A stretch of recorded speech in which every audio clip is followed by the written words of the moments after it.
ฟังเรื่องใหม่นะพ่องก็ได้ใส่ใจเรื่องเก่านะเมื่อฟังเรื่องใหม่หรือใส่ใจเรื่องเก่าเฮาก็บรรเทาความกังขาก็คือความสงสัยลงได้ความสงสัยที่เฮาคำอกคำใจเมื่อเฮาก็จะได้คลี่คลายหายไปได้นะบรรเทาความกังขาได้พัฒนาความคิด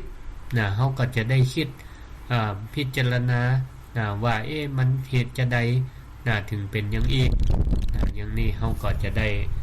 พัฒนาความคิดให้มันต่อยอดเข้าไปเสริมเพิ่มเติมกิจกรรมเข้าไปบางห้องก็มีการพัฒนากันกูปีปีใหม่เมืองว่าจะย่าจะได้ให้มันเกิดความม่วนงันสันเล่าแล้วก็อนุรักษ์ธรรมเนียมประเพณีเอาไว้ก็มันเกิดความสุขเกิดบุญเกิดกุศลต่อไปอย่างนี้เนาะทีนี้ก็ประเพณีปีใหม่เมืองเฮานี่ศรัทธาญาติโยมทั้งหลายคนไทยนี่ก็เฮาก็มีกันถือปีใหม่อยู่2อย่างเนาะซึ่งปีใหม่ไทยดั้งเดิมก็คือเดือนเมษายนนี่แหละเนาะคือการที่พระอาทิตย์เคลื่อนยกเคลื่อนจากราศีมีนเข้าสู่ราศีเมษ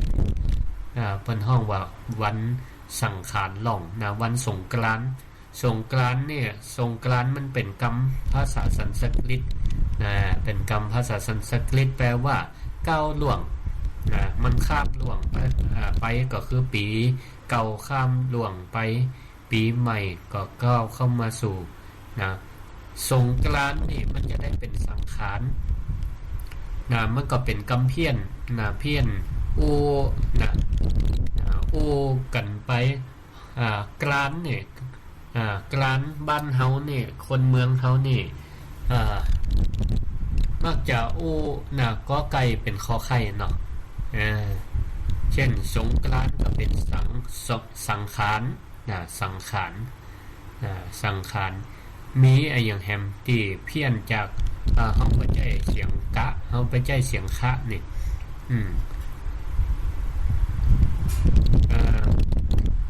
เดี๋ยวก็จะได้ยกตัวอย่างเนาะไปก็ทีนี้ประเพณีปีใหม่เฮานี่มีความเกี่ยวกับขุนสังขารขุนสังขารขุนสังขารนี่ก็แตกต่างไปจาก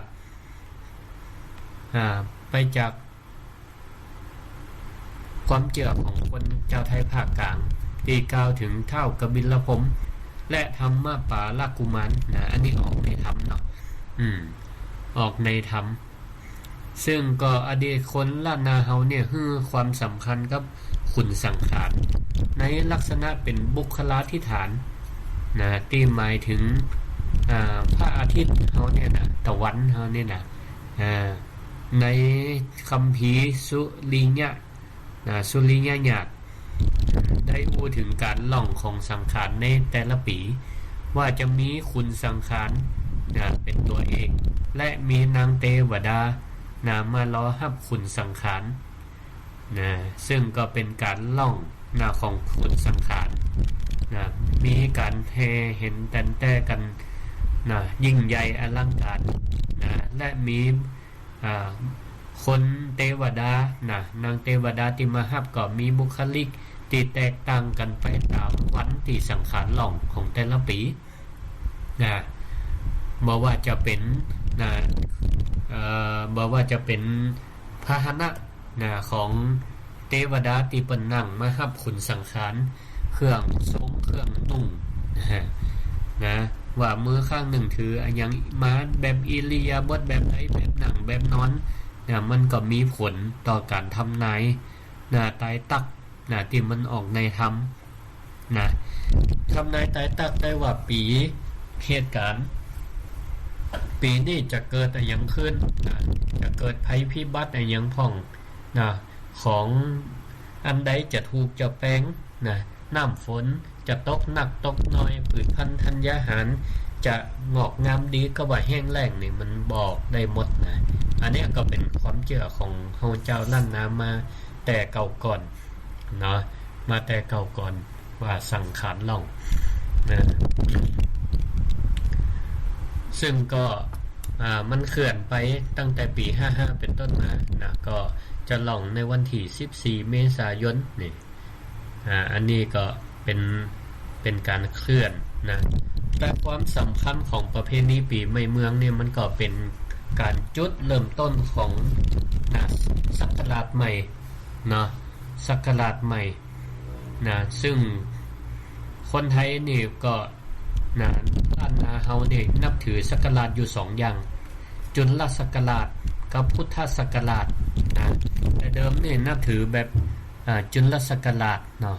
พร้อมเดิมมาพอต่อมาเฮาก็เลยยึดถือเป็นอันเดียวกันว่านับถือพุทธศักราชก็คือนับว่าพระพุทธเจ้าปรินิพพานไปแล้ว1ปีก็เรียกว่าพุทธศักราชที่1นะอย่างนี้เป็นต้นนะซึ่งก็จุลศักราชนี่มันเป็นอิทธิพลจากของประเทศพม่าเนาะก็ที่นี่ความสำคัญของประเพณีปีใหม่เมืองหรือปีใหม่ไทยก็ตามเนี่ยมันเป็นการเริ่มต้นศักราชใหม่เปิ้นนับกันวันที่สังขารล่องเนาะอย่างไผที่เกิดต้นปีก่อนวันที่13เมษายนของทุกปีเนี่ยนะปีนักกษัตริย์เนี่ยนักกษัตริย์ชวดหนูจะรู้ว่าคานเสือเนี่ยนะหรือคนเมืองเพิ่นว่าใจเป้าหยีเมาเนี่ยอันการเปลี่ยนปีเกิด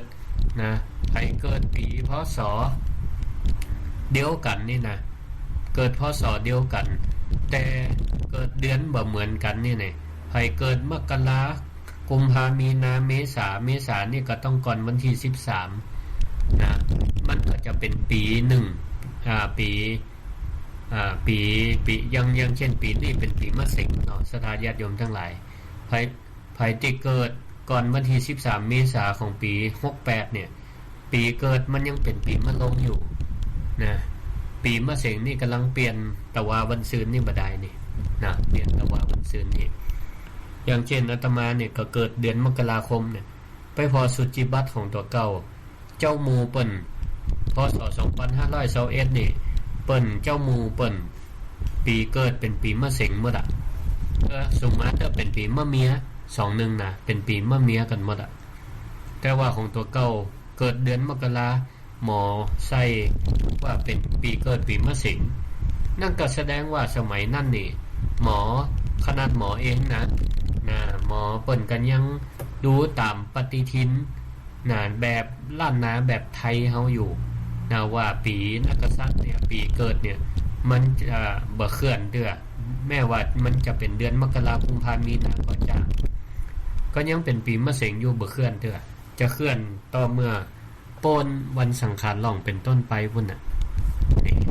อันนี้เปิ้นนับกันจะอีนะ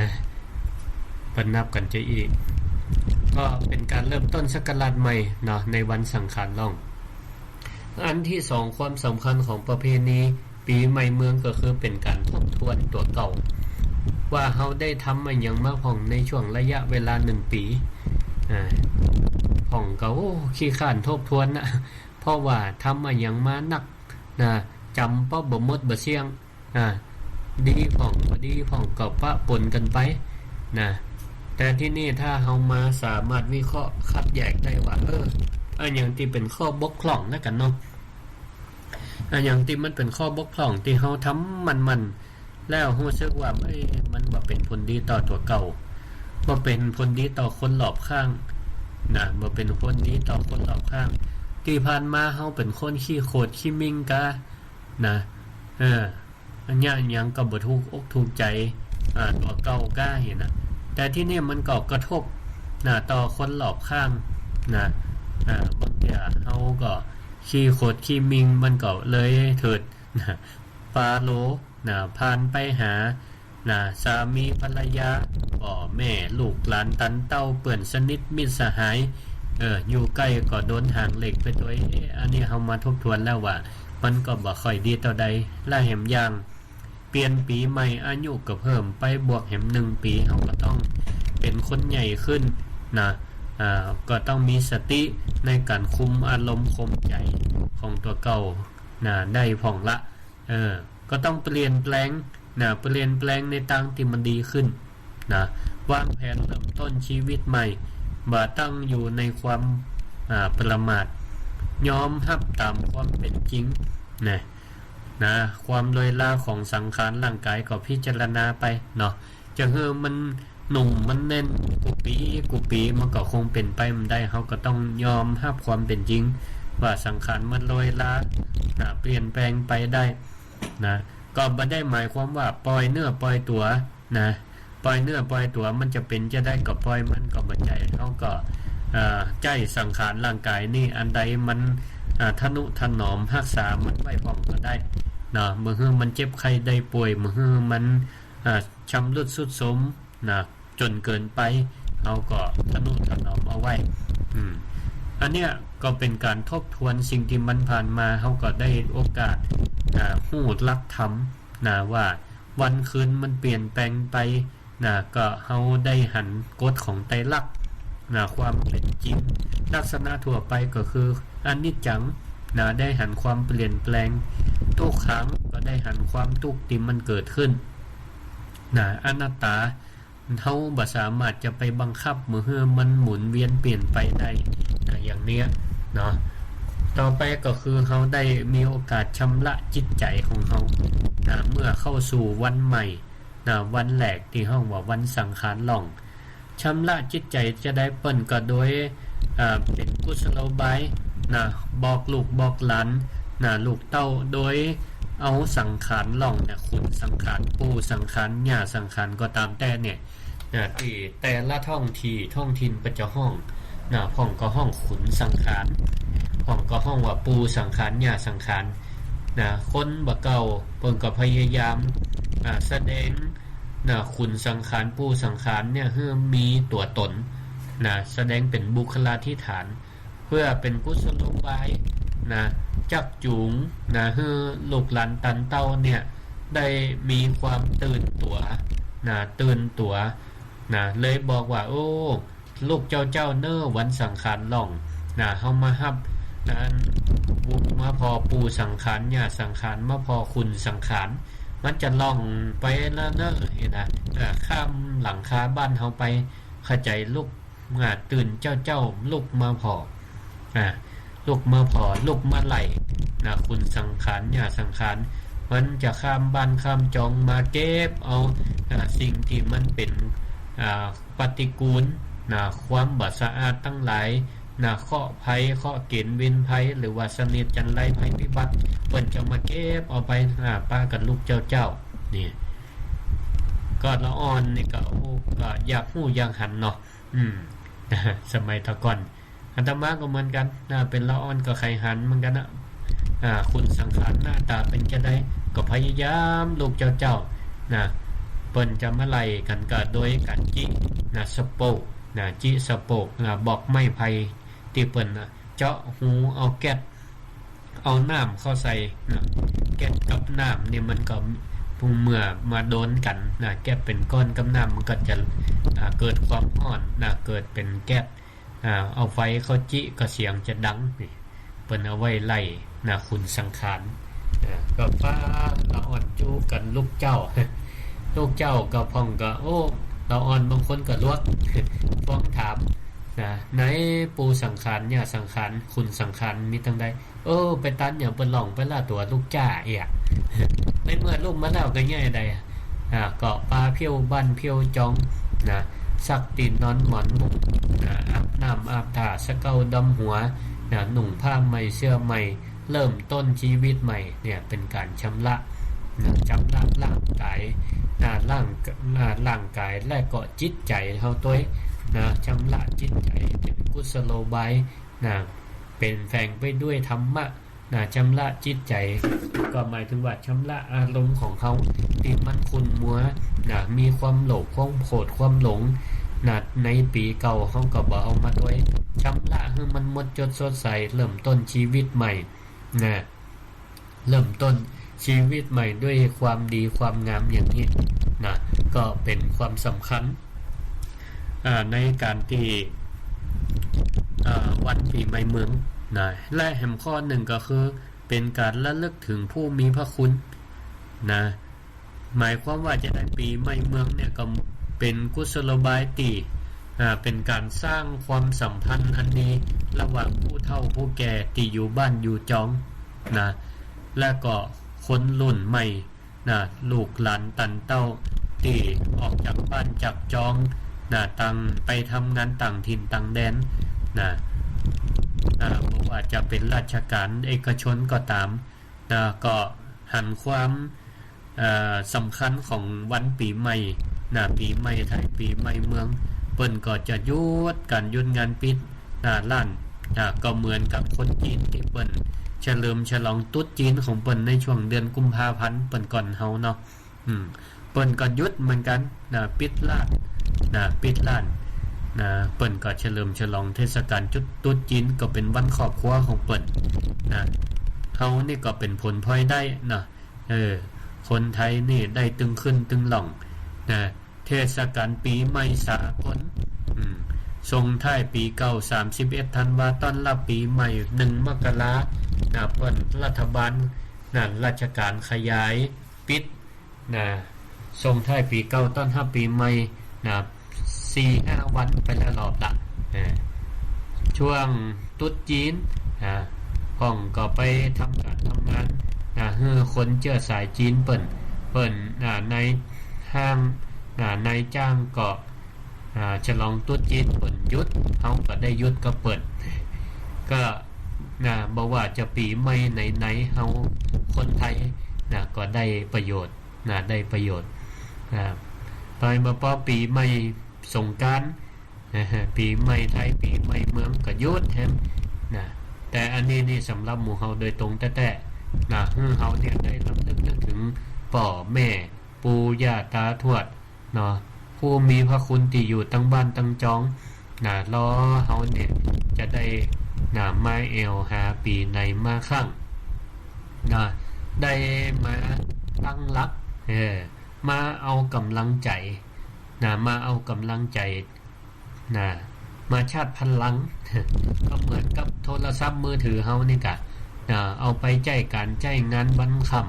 ำมันก็จะหมดละก็ต้องปีกเอามาชาติใหม่อันนี้ฉันได้ลูกหลานตันเต้าคนหนุ่มสาวทั้งหลายออกจากบ้านจากจองมีพลังมีพลังมีกำลังใจจากพ่อจากแม่ไปไปแล้วก็พอจะขึ้นปีใหม่ปีกมาก็เหมือนกับแบตมันจะหมดละมาชาติพลังหอบเอาเงินเอาทองไปทำการทำงานมาเอาความสำเร็จมาเป็นรางวัลให้พ่อให้แม่มาดำหัวบางพ่องก็ใส่ขันมาสุ่มมาดำหัวซื้อเสื้อผ้าใหม่มาให้พ่อให้แม่พ่องก็เอาสตางค์มาให้เป็นรางวัลว่าเนี่ยด้วยหยาดเหงื่อแรงกายที่ได้ทำงานตลอดทั้งปีเนี่ยพ่อแม่ก็ใจจื่นใจบันก็บ่ได้ใจจื่นใจบันเพราะหันเงินคำกำแก้วของลูกหลานตันเต้าหรอกแต่หันหน้าลูกหน้าหลานปีกมาด้วยความยิ้มแย้มแจ่มใสใจเอี้ยพ่อแม่ประกอบมีความสุขอกสุขใจเทศกาลปีใหม่เมืองเนี่ยมันก็เป็นการจันลงความสุขให้ทุกคนให้ทุกคนได้ยังตะวันนี่วันซื้อเนาะวันที่14เมษายนของทุกปีเป็นห้องว่าวันครอบครัววันครอบครัวเพราะเป็นวันที่พ่อแม่ปู่ย่าตาทวดลูกหลานตันเต้าได้มาพร้อมหน้าพร้อมตากันนี่เพิ่นเลยห้องว่าเป็นวันสากลโลกเป็นวันครอบครัว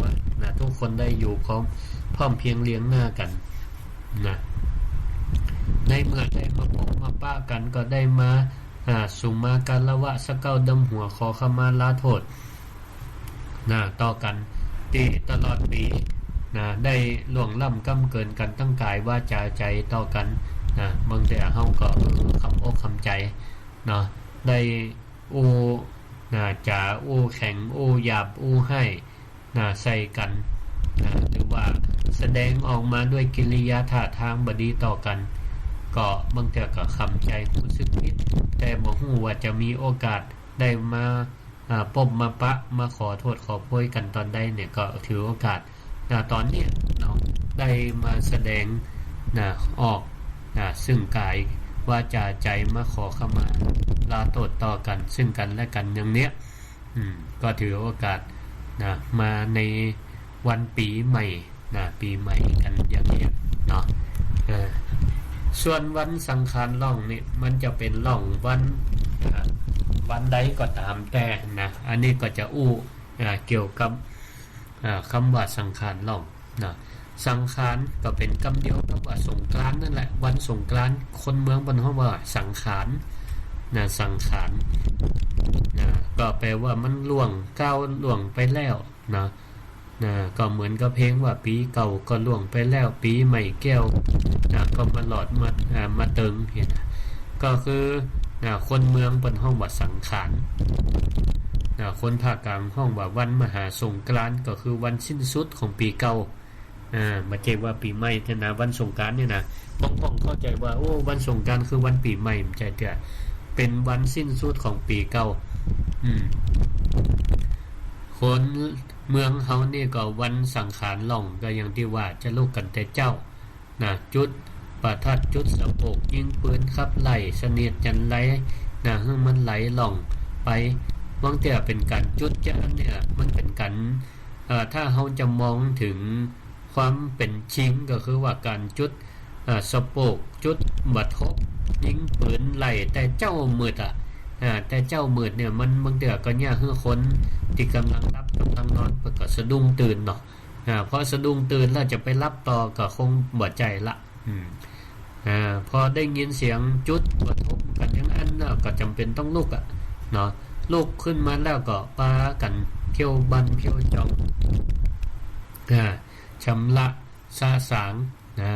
ก็เป็นกิจกรรม5สอเป็นกิจกรรม5สอสะสางสะสางสะอาดสะดวกเสริมสุขลักษณะเนี่ยคือมันดีสะอาดตาเจริญกายสะอาดสะอาดตาเจริญวัยสะอาดกายเจริญสุขเนี่ยสะอาดใจเจริญสุขเนาะก็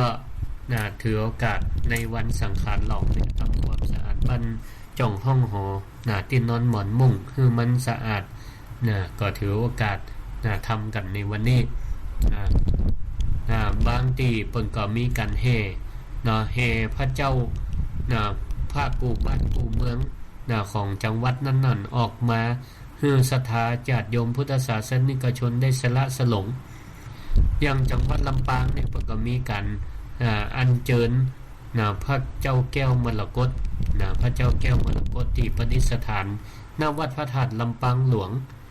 ก็เป็นพระเจ้าแก้วที่มีประวัติมีตำนานประวัติเก่าแก่มาเป็นพันปีเนาะก็เป็นวัดเป็นภาคกูบ้านกูเมืองเพิ่นก็จะอัญเชิญมาแห่ในเวียงจากวัดพระแก้วจากวัดพระธาตุลำปางหลวงนี่อยู่อำเภอเกาะคาเนาะเพิ่นก็แห่ตามเส้นถนนใส่รถบุษบกมาถึงกลางห้องต้องเวียงที่5แยกหอนาฬิกาก็ทำพิธีสู่มากันละว่าสะเก้าดำหัวโดยให้ป่อบ้านป่อเมืองผู้ว่าราชการเป็นผู้อาราธนามานำปาสถาญาติโยมทั้งหลายได้สละสลงเอามาปีใดนี่ฝนตกกูปีก็เป็นที่น่าอัศจรรย์อยู่เหมือนกันอย่างวันที่12ที่ผ่านมาเหมือนอาราธนามาวันที่13ก็แห่เนาะก็ฝนตกฝนตกก็จุ่มเย็นจุ่มเนื้อเย็นใจส่วนจังใหม่นี่ก็น่าจะเป็นพระสิงห์เนาะอัญเชิญพระพุทธสิหิงค์ที่ประดับ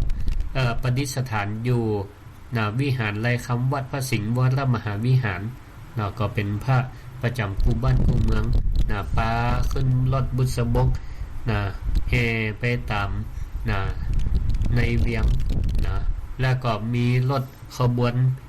พระเจ้าต่างๆที่สิ่งศักดิ์สิทธิ์ทั้งหลายที่คนจังใหม่ได้เคารพนับถือพระศรีตั้งคมณีพระอันอย่างหลายๆอย่างก็คือคนเฮานี่ได้สละสลง เนี่ยสิ่งที่ทำกิจกรรมทุกอย่างก็ล้วนแต่มุ่งเพื่อคนทั้งหลายมีความสุขมีความสุขในเทศกาลปีใหม่เมืองและก็มันเป็นช่วงที่หน้าร้อนเนาะหน้าร้อนนี่ก็เปิ้นเอาอย่างมาคลายความร้อนก็คือมีการรดน้ำเล่นน้ำกันเอาน้ำมาสาดมารดก็อย่าให้มันคลายความร้อนลงได้เกิดความสนุกสนานกันไปอย่างนี้อันนี้ก็คือเป็นเหตุการณ์สำคัญในวันสังขารเราเดี๋ยวก็จะวันต่อๆไปว่ามันมีธรรมะอย่างแฝงไปอยู่เพราะว่าจะเป็นวันเนาหรือวันเหนาวันพญาวันเดี๋ยวเขาก็จะมากันในชั่วโมงที่2ชั่วโมงแรกนี่ก็จะเปิดสายคือสถานได้โทรเข้ามาเนาะไปฟังไปฟังอยู่ตั้งใดก็โทรเข้ามาแนะนำรายการได้เนอะเสียงชัดบ่ชัดจะได้เนาะ064-949-5999รายการศิริธรรมการเมืองโดยพระครูศิริธรรมบัณฑิตออกรายการอยู่ตอนนี้นะ064-949-5999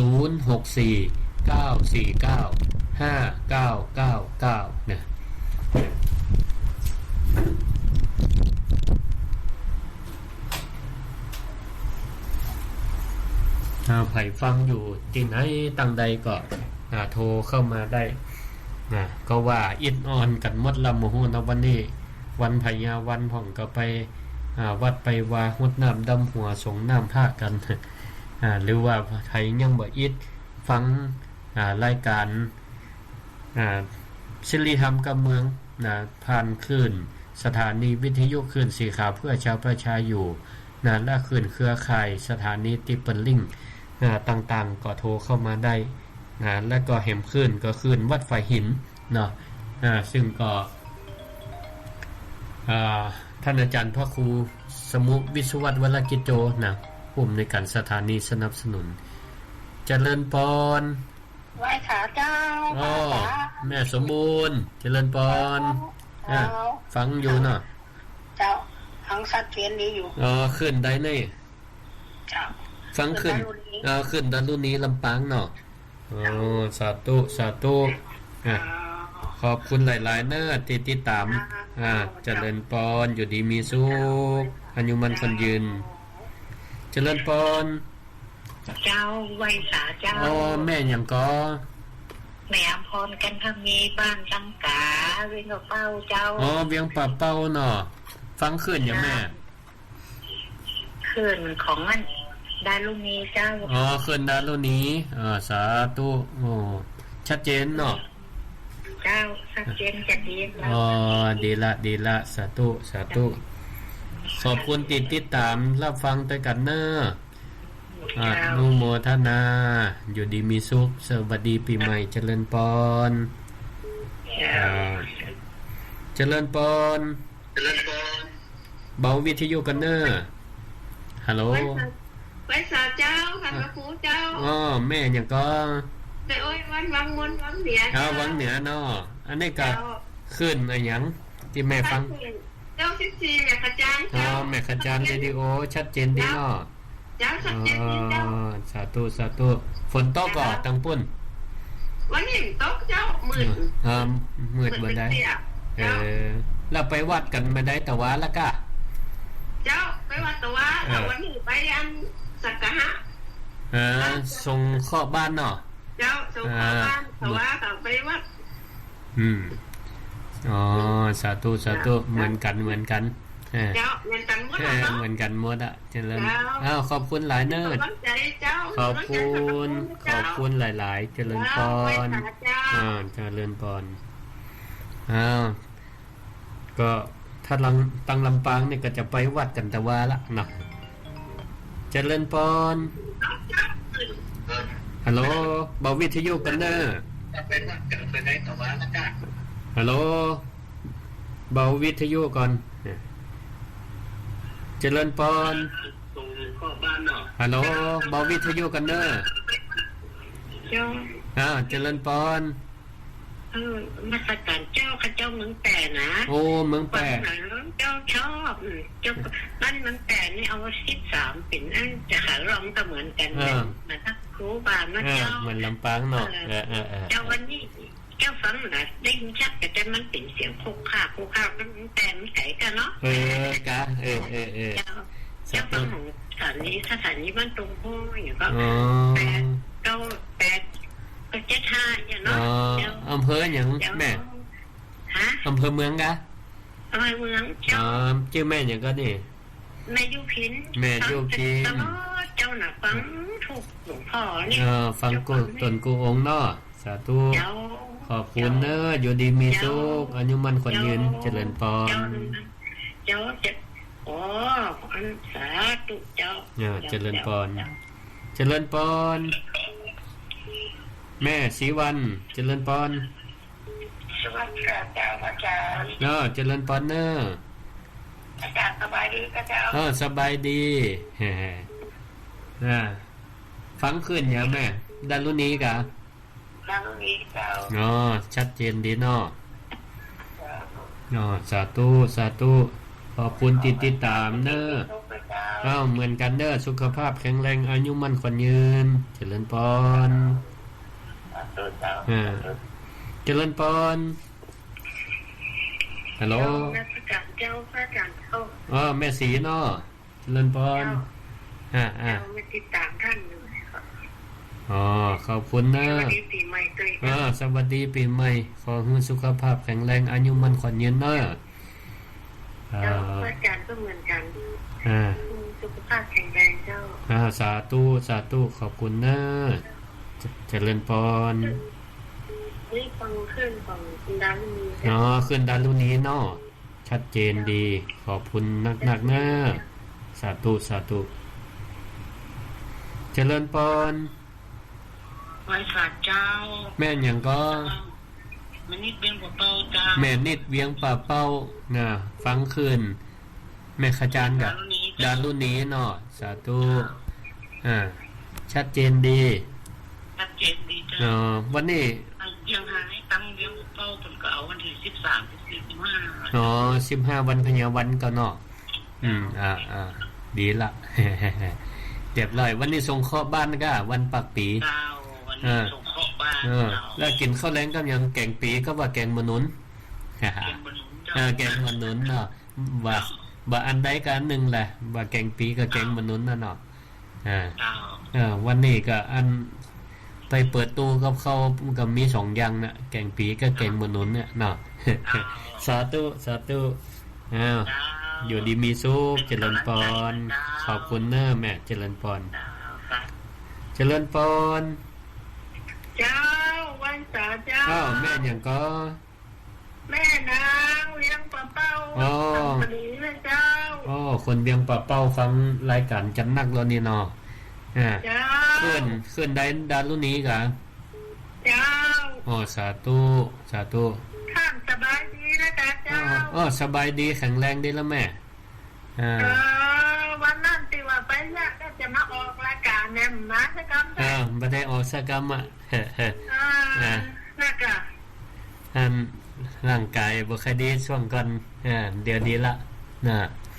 เดี๋ยวดีแล้วดีแล้วแข็งแรงเหมือนเดิมละจ้าแม่มันจะมาโทรหาว่าเป็นห่วงอยู่ขอบคุณนักๆเนอะที่เป็นห่วงสาธุเจ้าอายุมั่นขวัญยืนเจริญพรนะสาธุเจริญพรฮัลโหลเจริญพรฮัลโหล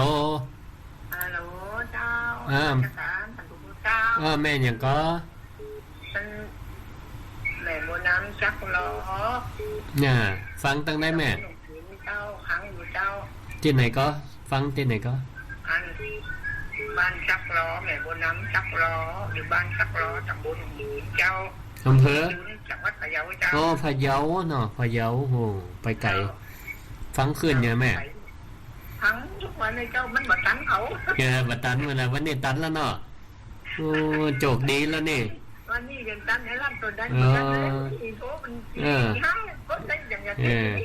แล้วตอน4 โมงแลงมีโจกก็เปิ้นว่าน่ะ เลยก็เจ้าว่าอันโทรมานี่โจกดีละ4 โมงแลงโจกดีก็เปิ้นก้อยวันนี้นี่เออเออเออเออเออเออสาธุขอบคุณแม่เจริญพรเออวันนี้ตันละเนาะขอบคุณเน้อเจริญพรสาธุขอบคุณหลายๆเน้อบางห้องก็โทรมาจนกันโทรมาใหม่ เจริญพรห้วยสาครับทางพระพุทธ โอ้ ประเทศวนาแดงนั้นจากงวดนานนะครั อ๋อน้าน้อย คำวิดีโอนะครับใน อ๋อสาธุโอ้อุบาสกคนแรกกันเลยวันนี้นะ ยังชัดเจนเนี่ยครับใน อ๋อขอบคุณนะ เข้ากันไปปีใหม่มาหอดก็ขอพระครูจงอยู่ดีมีสุขเด้อครับเด้อเป็นหลวงปู่หลวงใจแก่ลูกในร้านบอกไม่เอาต่อไปขอรักษาภาพดีเด้อพระครูครับ สาธุสาธุเหมือนกันเนอะพ่ออายุมั่นขวัญยืนเจริญพรเจริญพรเจริญพรฮัลโหลเจริญพรเนอะ ไหลจ้าพระครูเจ้าแม่พันยังแน่ แม่ยังก็แม่เลี้ยน ไม่เลี้ยนเจ้าวังเหนือจำเสียงได้วันนี้เนี่ยยังว่าฮะ ที่ไม่วันแม่ตั้งแต่ไหนแต่กันแต่ไหนแม่เป็นสาวเด็กเป็นไงในสาวเป็น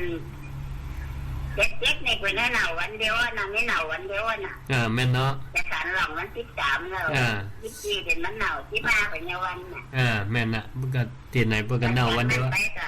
ถ้าว่าจะสารหลงมันจบปีใหม่เด็ดได้เด็ดแต่ถ้าจบในเด็ดแต่ในคนนั้น2 วันเจ้างั้นล่ะเอาวันที่3น่ะเป็นวันจะสารล่ะวัน14เดา15เดาถ้าว่าเดือน8 2วันเดือน8น่ะเป็นอย่างนั้นเนาะจบเดือน7นี่เนาะวันเดียวก็ดีกะจะได้บ่ได้จะแจ้งด่าลูกหลาน2 วันน่ะเนาะจ้าแต่บ้านเฮาเนี่ยเฮา3 เดือนน่ะจบเดือน7เนาะแม่นล่ะเนาะ3 เดือนเนาะเดาวันเดียวน่ะอ๋อดีสาธุขอบคุณแม่เลี้ยนเนอะเจริญพรขอบคุณอยู่ดีมีสุขเนอะอายุมันขวัญยืนเนอะขอบคุณเจริญพรสาธุยืนนานตลอดปีตลอดสาธุขอบคุณเนอะเจริญพรขอบคุณทุกสายที่โทรมาแล้วช่วงแรกนี่ก็เฮาพักสักกำหนึ่งเนาะฟังเพลงปีใหม่สักเพลงหนึ่งแล้วก็เดี๋ยวมาต่อกันในช่วงที่2นะ3 ทุ่มถึง4 ทุ่มเนาะขอกินน้ำกินท่าพักเสียงกำนะ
ต่อไปเป็นช่วงที่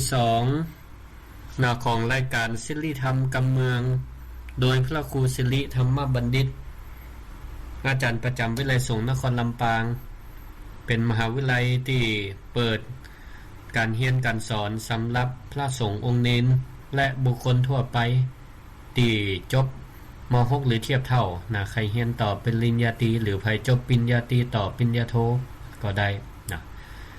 แล้วก็เห็นสถานะหนึ่งอาตมาก็เจ้าวัดวัดมิ่งเมืองมูลตำบลพิชัยอำเภอเมืองจังหวัดลำปางหลายผู้หลายท่านก็โทรมาว่าปีใหม่จะมาดำหัวเนยบอกก่อนโทรมาบอกล่วงหน้าก็เนื่อจะมาเพราะบางเตือเนี่ยถ้าเลยวันที่อย่าง21ไปเนี่ยก็เริ่มไปทำงานมจรวิไลสงฆ์ละเปิดทำการทำงานแต่ช่วงนี้ก็ยังอยู่วัดค่ำคืนนี้ก็ได้มีโอกาสมาออกรายการศิริธรรมกำเมืองผ่านคืนสีขาวเพื่อชาวประชาโดยเมตตาธรรมของท่านอาจารย์พระครูอภิวัฒนวิกรมรองเจ้าคณะอำเภอดอยหล่อผู้อำนวยการสถานีคลื่นสีขาวเพื่อชาวประชาและอนุโมทนาขอบคุณคลื่นสถานีวิทยุภาคเอกชนภาคธุรกิจที่เปิ้นได้หันความสำคัญของการเผยแพร่พระพุทธศาสนาสู่ศรัทธาญาติโยมผู้ฟังอยู่ทั้งบ้านที่ฟังคลื่นสถานีของท่านเปิ้นก็ทำภาคธุรกิจโดยภาคประชาสัมพันธ์โดยก่อนในช่วง2ชั่วโมงนี้ประกอบโยกเวลาฮื้อกับพระพุทธศาสนาฮื้อพระสงฆ์องค์เจ้าครูบาอาจารย์ได้มาออกรายการธรรมะสู่ศรัทธาญาติโยมก็